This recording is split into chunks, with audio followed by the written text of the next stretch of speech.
तिम्रो त्यो पनि खरायो जस्तो आँखा गुलाबको जस्तो तिम्रो होठ पहिले जस्तो भागा चाल तिम्रो चरित्रले पापो हो कि तिम्रो बरेली गाई जस्तो लक्षण तिम्रो मयूर पखे कपाल बालक जस्तो पछि लाग्यो कति फुर्क्याउनु जहिले कराउँछु लाउ चालिन्छ बाहिर आऊ आफूलाई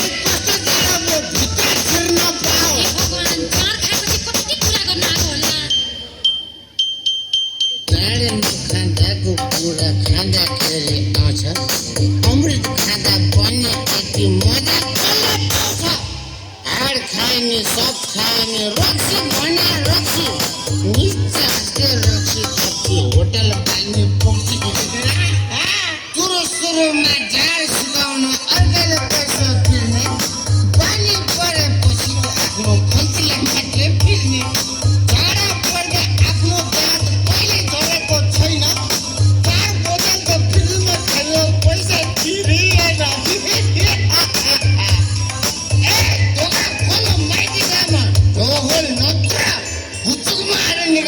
त्यो धम्की चाहिँ भट्टीवालीलाई दिनु डराउँदिन म त हैन कति घिच्न सकेको रातभरि हैन राति खाएर के भयो दिउँसो हुन्छ होसमा अहिले ढोगोसोको भत्काइन्छ माटाको चर्चमा आफूले स्वास्नी त गन्दिने यार अरू कसले गन्छ तिम्रो आफ्नो भाइले तिमीलाई गरे स्वास्नी भन्छ लगेको इज्जत राखी देऊ समाजको माझा भोलिदेखि चाँडो आउँछु ढिला भयो आज अचेत भई आएको देख्दा छोचोरीले हेर्छन् भोलि बत्ती छाडा बनी चिबेटीले चेप्छन् बाहिर बसेर धेरै हल्ला खल्ला नगर है म त ढोका खोल्दिन त्यही होटलवालीले खुवाई भनेको होइन अब त्यसैकोमा गएर सुन्छ त्यतै बस्नु म त मरे पनि ढोका खोल्दिन होइन कति हैरान गराएको मलाई रात दिन दुःख दिएको तसँग पनि त पढ्ने कि आमा भट्टीमै भेट भएको मेरो दोहोरो ज्यान देखेर त हो नि हो तैँले मसँग माया लागेको होइन भन् त दिउँसो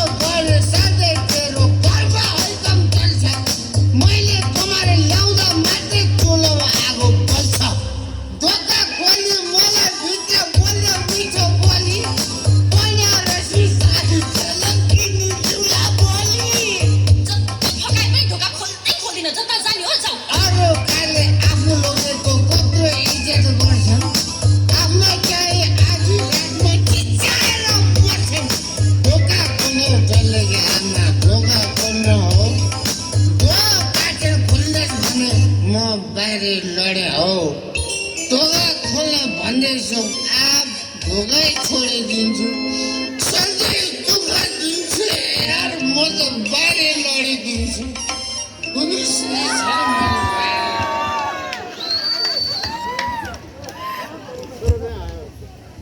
यही ढलेर बस्ने घरभित्र बस्ने होइन घरभरि पाहुना आएका छन् फेरि कुन चाहिँ कुकुर बौलाएर आयो भन्ला नि ओए पोस्टिका मलाई कुकुर भन्नेले तँलाई पनि त कुकुर नि भन्ला नि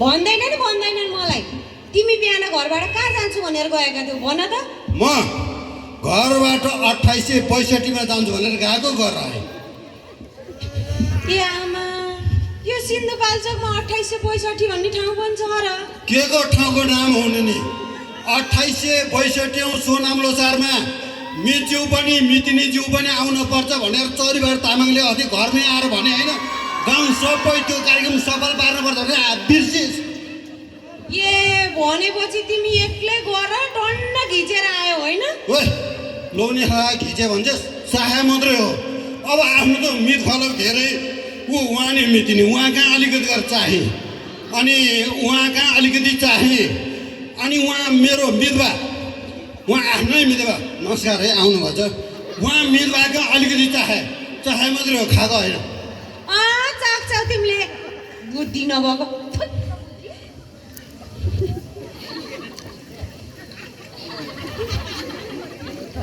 होइन के हेरे भैँतिर आँखा च्यातेर कि मैले थुकेको थुक चाट्न लायो होइन मेरो बुद्धि तेरो थुमा परे ढाडेर कत्रो बना भन्छ हेर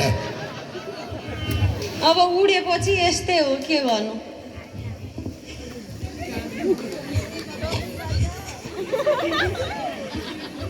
फेरि आकाशतिर के चिल गर्न लायो? होइन मेरो होस उडेर कहाँ पुगेछ भने हेरे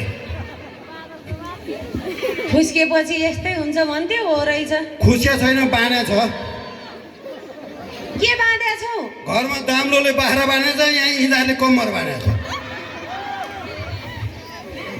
अब भविष्यको चिन्ता नभएको मान्छेलाई के भन्नु? चिन्ता होइन, भविष्यलाई खोजे छु मैले। कहाँ खोज्यौ नि? बल्फी खोजी, कोठे खोजी, खाडीचौर खोजी, लामसँग खोजी, केही सिम नलाएर उ पारिपट्टि साइलीको भट्टीको बाहिर बसेर ठुलो हेरे त्यो भविष्य कति बेर आउँछ कति बेर जान्छ अत्तो पत्तै भन्दै घाँटे। हे भगवान्, यो मान्छे त कहिले नसुध्रिनु भयो। खै ल्याउ त मोबाइल, ल्याउ त के मोबाइल। मोबाइलमा पैसा छैन? नभए नि ल्याउ न। पैसा छैन भने कहाँ गर्न आँटी भने कति च्यातेर अस्ति 3टा लुगा च्यातेर घरमै छ घाँटे। ल्याउ न, यहाँ के कान्छ के सानो मोबाइल यहाँ पछाडि चाहिँ ल्याउन भनेर ल कसले फोन गरे? कसले फोन गरे? मामालाई। ए मामालाई त नगर, मामालाई त गर्दै नगर, हुँदैन। मामालाई नगर है। मामाको नाम लिएपछि त तिम्रो सात त पुत्लो उड्यो त। ल हेर, हाम्रो गाउँको बिरेला अस्ति मामाले यस्तै मभन्दा अलिकति ल्याङ भएको बेलामा च्याप्पो समातेर लगाएर लाम्सो चौकीमा घोग्रेठाको लगाएर कोठा चिसो कोठा थुन्दैछन्। मामा त हुसी पुङ्गुर सुनिया जस्तो सुनेछन्। मलाई माया लाग्दैन थियो र। हुँदैन। किन नहुने? तिमीले खाएर चाहिँ यसरी सारा समाज अगाडि बेइज्जत गर्न हुने, अनि मैले तिमीलाई पुलिस चौकी पुर्याउन नहुने? तिमीले अति गर्यौ। अब म फोन गरेर पुर्याउ। नगर भने फोन नगर। यहाँ हेरौँ, यो सोनामलाई सर सफल पार्नलाई उहाँ हेर्दा यो सबै खादा लाएर बस्नु भएको छ। उहाँ यो मेरो मित भाइ, उहाँ मित दिदी, ओ दिदी कहाँ यसो गरेर उता फर्किरहनु? उहाँ मित दिदी यो सोनामलाई सर सफल पार्नलाई आएको कुरा गर्दै रहेछ। म त इज्जत भएको मान्छे हो, इज्जत। त्यही भएर त अहिले कत्रो इज्जत राख्यौ नि मेरो। भएर अहिले ऊ त्यहाँ ठाइलाले भेट्यो, ओहो भाइ के छ हात भनेर उहाँ हात मिलाएर उल्का सोनामको सर सफल पार्न आएको नि आएको, अनि अलिअलि खाएको भने खाएको भन्ने मेरो पालो चाहिँ बल्ल म त्यस्तो खालको मान्छे। तिमी त कहिले नसुध्रिने भयो बुढो। अब यो सारा समाजको अगाडि खाएर बिजेत गरिहाल्यौ है। अब यी सारा समाजको अगाडि अबदेखि जाँड रक्सी खाएर चाडबाडको न्युमा जाँड रक्सी खाएर हो हल्ला गर्दिन, बुढीले भनेको मान्छु भनेर 10 चोटि कान समाएर उठबस गर। ओहो, यहाँ त अलि हो र है त। यिनी मेरो आफ्नै मित भयो नि, अलिकति लाज मान्छे नि उता फर्किनु।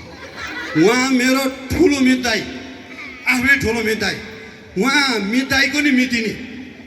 यस्तो सबै आफ्नै आफ्नो आगो ठाउँ मैले कान समातेर उठबस गर्दा तेरो इज्जत कहाँ जान्छ भन्छ? तिमीले रक्सी खाएर यत्रो बेइज्जत गर्दा चाहिँ मेरो इज्जत खुब रह्यो होला। मैले त सोनामलो सर सफल पार्नलाई उहाँ चरिवार तामाङले अहिले खानुपर्छ मिच्यौ भन्नुभयो, अलिकति चाख्यो। थोरै पो खाने, यसरी ल्याङफ्याङ भएर मैले रात दिन दुःख सहनलाई खाऊ भनेको हो र? होइन, खान त थोरै खाएको हो, यहाँ आइसकेपछि अलिक धेरै लागेको त हो, थोरै ताके चाखेको त।